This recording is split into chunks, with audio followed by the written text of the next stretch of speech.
Hey everybody, Pat Palmer, the computer guy here from Hampton, Iowa. Not Osage, but Hampton, Iowa, broadcasting for you today for another edition of Pat's on Periscope here in Hampton, Iowa. I'm Pat Palmer, the computer guy, and you can find me at www.thecomputerguy.bz or my video blogging page at www.randomaccess.bz. A couple things on the docket for today. Job I had earlier this morning was to diagnose a fan in a desktop computer that was having some issues. In the BIOS, they said that the fan wasn't spinning and it wasn't keeping cool. The computer was throwing up an error, the BIOS error on startup. So went to investigate and come to find out, of course, the fan was bad. In your computer, you may have anywhere from 1 to maybe even 4 fans. All of them have to spin, like this to keep the computer cool.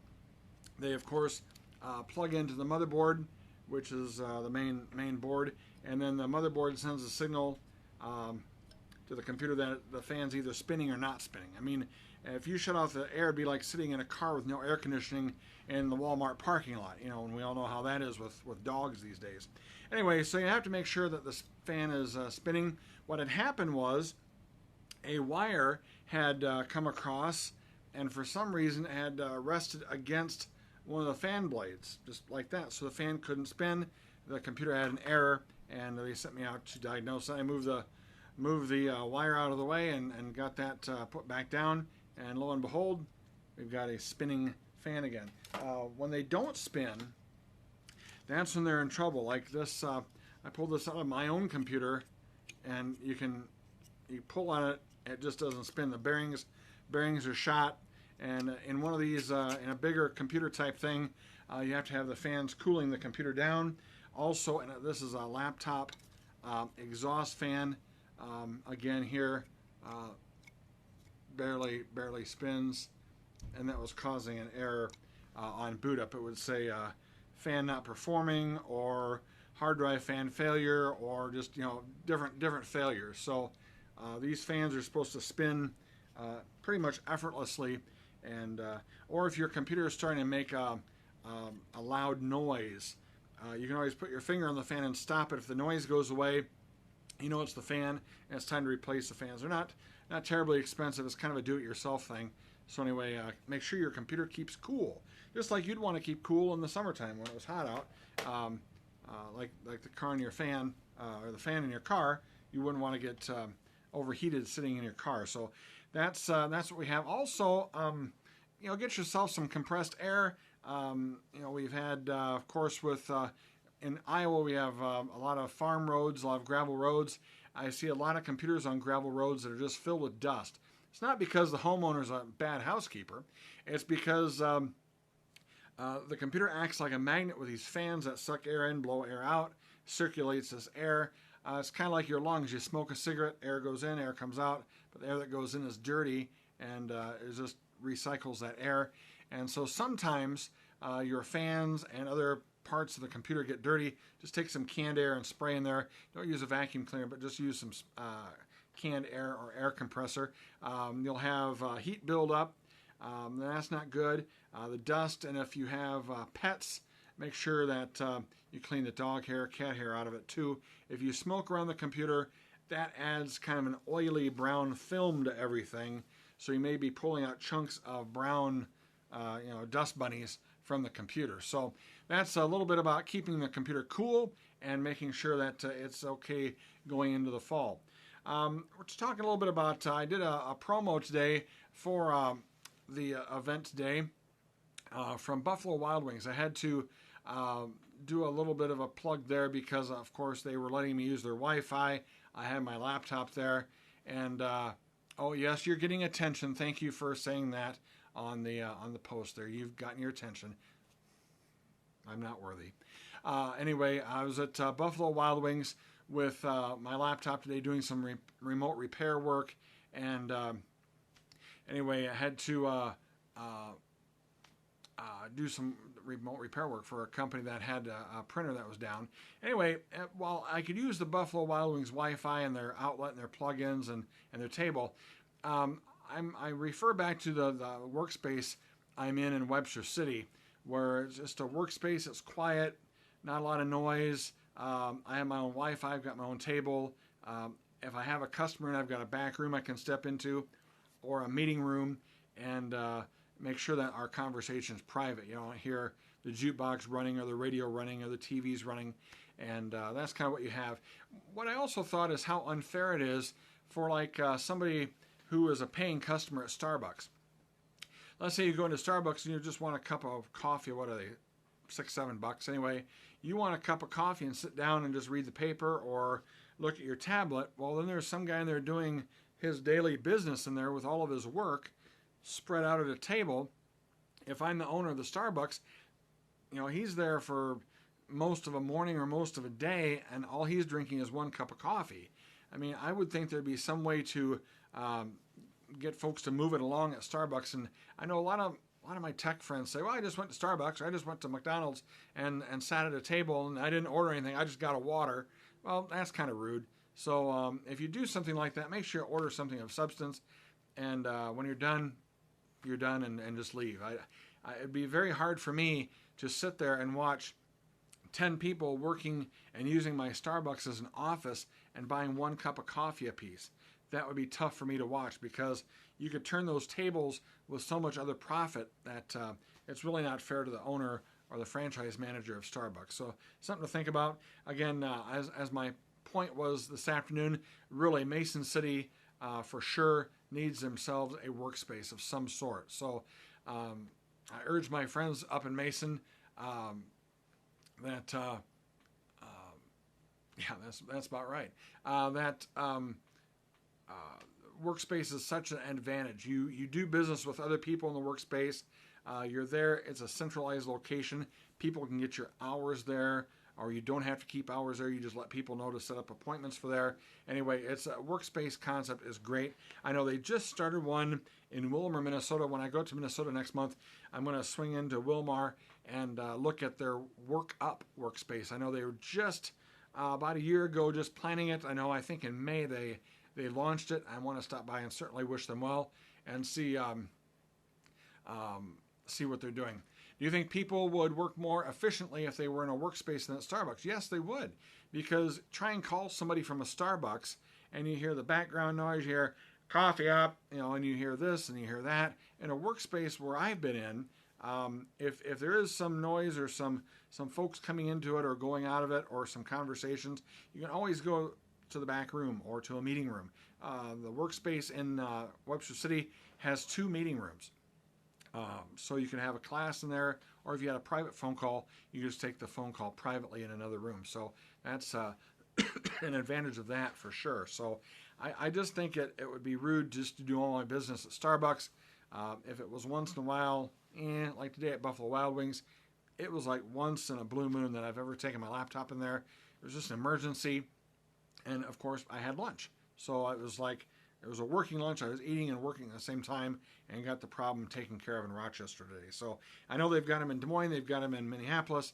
It's kind of big city stuff, but I think it needs to be brought back to rural Iowa, rural Minnesota, because as more of us do our independent contracting things or our jobs where we're not definitely working for a wage with somebody, even if I am an insurance salesman and need to get caught up on paperwork, that'd be a good spot to stop.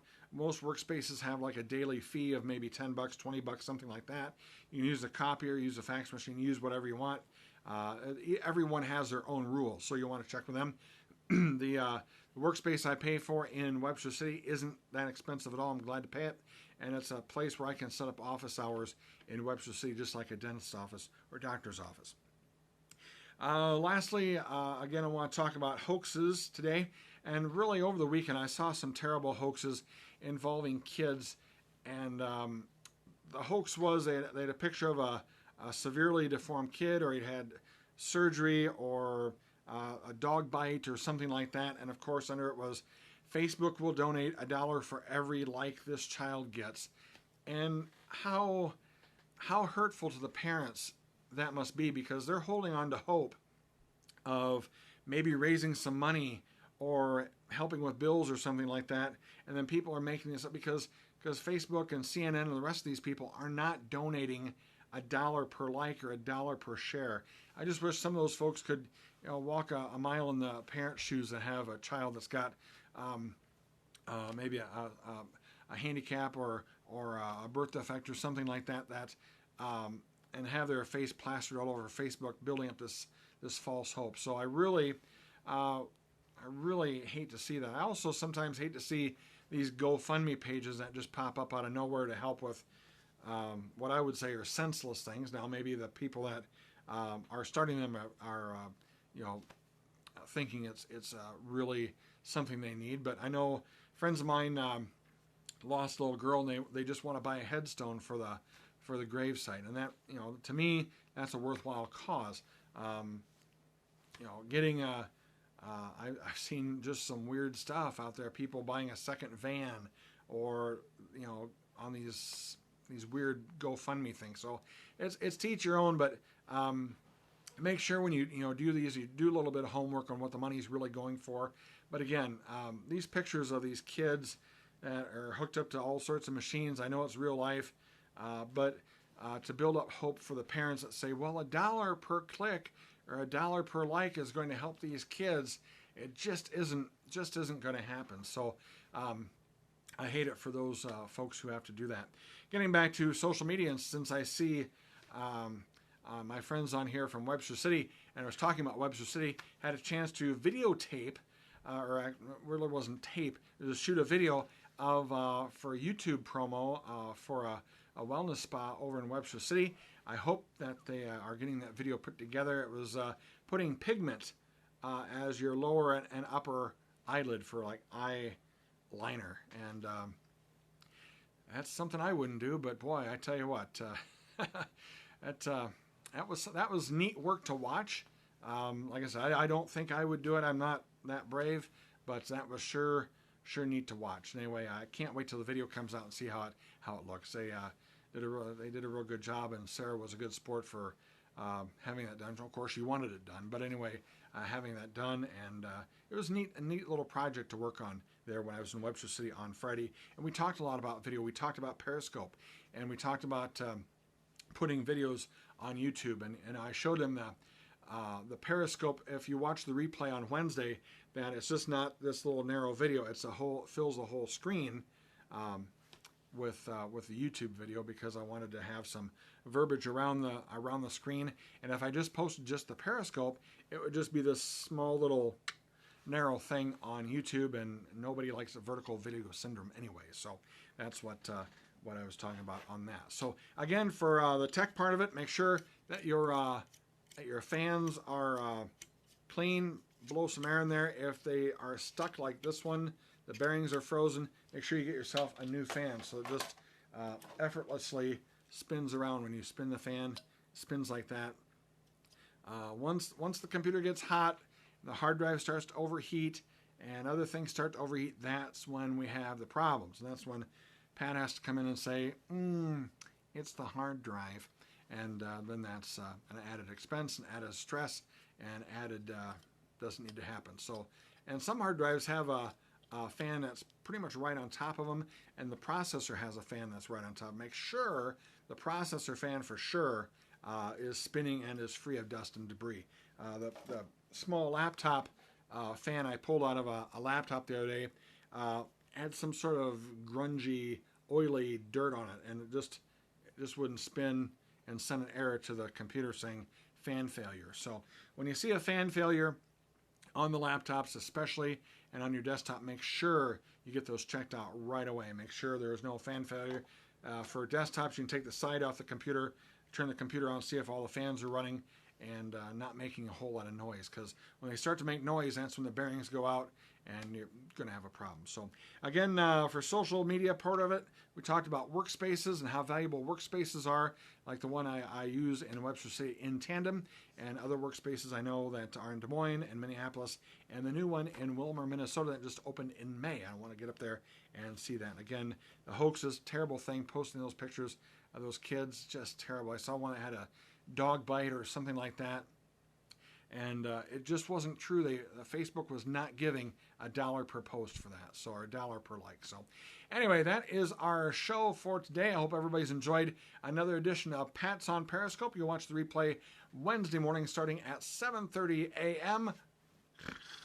I'll be in bed, but anyway, the replay will be there, and we hope to have a good week. And you have a great Labor Day. I'll be back next Monday night, Labor Day, and we'll have some fun on Pat's on Periscope, www.thecomputerguy.bz. We'll see you next week.